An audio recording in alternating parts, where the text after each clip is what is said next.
अजितदादा गेले हे जेव्हा तुम्हाला समजलं तेव्हा तुम्हाला एक्झॅक्टली काय वाटलं? म्हणजे असं कसं तर म्हणजे कर म्हणा ना, एकदम खूप शॉकिंग होतं. आणि अचानक दादा गेले ही बातमी अगदी धक्कादायक होती. तुम्ही म्हणलं फेक न्यूज आहे, अरे नाही, न्यूज चुकीची असेल. अगदी घरातला माणूस गेल्यासारखं वाटलं.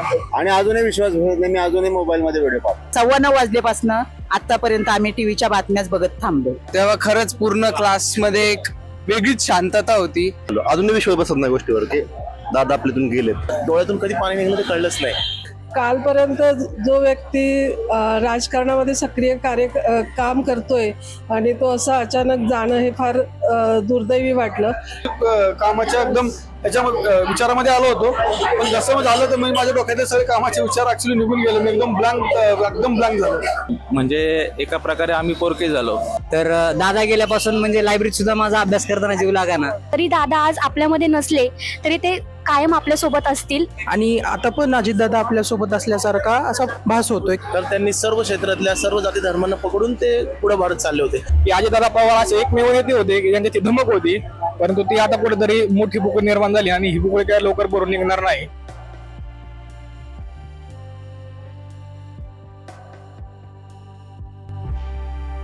महाराष्ट्राच्या राजकारणात असा एक कुठला त्यांचा गुण होता अजितदादांचा, जो की आता पाहायला आपल्याला मिळणार नाही किंवा कमी भासेल त्याची. स्पष्टपणा, किंग मेकर माणूस असेल. माझे इन्स्पिरेशनच ते आहेत. बोलण्याचं जे त्यांचं ते कॉन्फिडन्स असतो, त्यांचं स्पष्ट वक्तेपणा, ते दिलदार, दिल खुलास, मिस्किल व्यक्ती वगैरे. आज इलेक्शन झालं, दुसऱ्या दिवशी 6ला काम आलं. सकाळी उठून काम करायला सुरुवात करणार.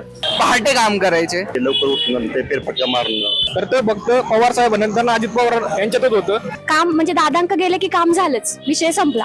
ग्राउंडवरचं एवढं नॉलेज असणारा दुसरा कोणीच नव्हता. सगळ्या लोकांना धरून चालणारे. राजकारणामध्ये तर खोटं बोलणारे लोक जास्त आहेत, ते खरं बोलायचे. पुण्याला तर नक्कीच उणीव असेल. पुण्यासाठी तरी खूपच अशा गोष्टी जाणवतील. सारख्या बरेच पैसे त्यांनी द्यायचे ना. पुन्हा असे दादा कदाचित महाराष्ट्राला मिळणार नाहीत. त्यांच्याबद्दल तुमच्या मनात काही अशी आठवण आहे का जी कायम राहील तुमच्या मनात? दादाची एक आठवण, दादाची खूप आठवण येईल. कारण मी जास्त लांबचं नाही, मी 12 होतो, त्यामुळं दादांच्या खूप आठवण राहणार. दादांचे ते पहाटे ते लवकर उठणं, ते फेरफटका मारणं, बिनधास्त बोलणं, खूप आठवण त्यांच्याशी. की आतापर्यंत मी त्यांना कधी भेटले नाहीये. त्यांना भेटणं हे माझं एक स्वप्न होतं. पण ज्या वेळेला त्यांची पत्रकार परिषद व्हायची किंवा ते जनतेशी संवाद करायचे, त्यावेळेला नेहमी ते वातावरण जे खेळीमेळीचं होतं किंवा जे सार्कास्टिकपणा जो होता, म्हणजे एक वाक्य टोचून बोलायचं पण समोरच्याला ते पोहोचलं पाहिजे. सो हे मला त्यांचं प्रचंड आवडायचं आणि ते कायम आठवत राहील ते गेल्यानंतरही.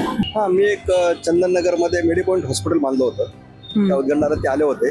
त्यांच्या हस्ते माझा सत्कार झालाय 2010 साली. तो माणूस असा होता की भाई जे बोलणार ते काम करणार, म्हणजे नाही का, काही असो की म्हणजे एखादं काम जर घेऊन गेलं ना तर बाबा हा एक काम 100% होऊन जाणार बाबा, असं म्हणजे दबदबा होता माणसाचा आज थोडक्यात. प्रत्येक राजकारणात एक मेन फॅक्टर ठरणारा म्हणजे नेता असेल तर तो अजित पवार. कारण गेम चेंजर म्हणून ज्याची महाराष्ट्रभर ओळख आहे, असे ते सर्वांचे लाडके म्हणजे अजितदादा पवार.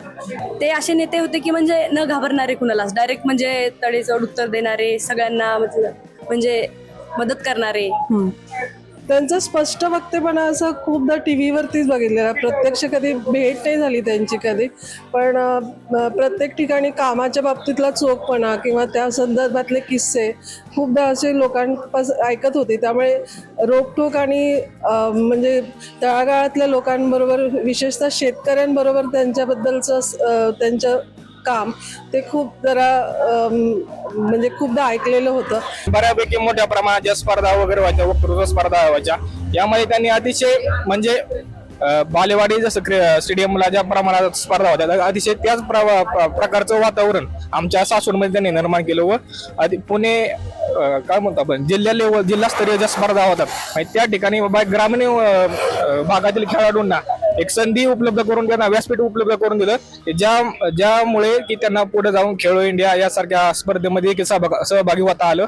दादा जेव्हा आमच्या गावात आले होते सभेसाठी, तेव्हा मी गावात त्या ठिकाणी होतो आणि दादांचं भाषण म्हणजे गावात ज्या आमच्या लाडक्या बहिणी सगळ्या होत्या, त्या लाडक्या बहिणींसोबत मीही गेलो होतो आणि दादांचं ते भाषण म्हणजे माझ्या कायम आठवणीत राहिलं. दादांचं शेवटचं मी ते समोरासमोर पाहिलेलं होतं. ती दादांची शेवटची आठवण माझ्या लक्षात राहील. मी तुम्हाला विश्वास देतो, मी शब्दाचा पक्का आहे, मी कामाचा माणूस आहे.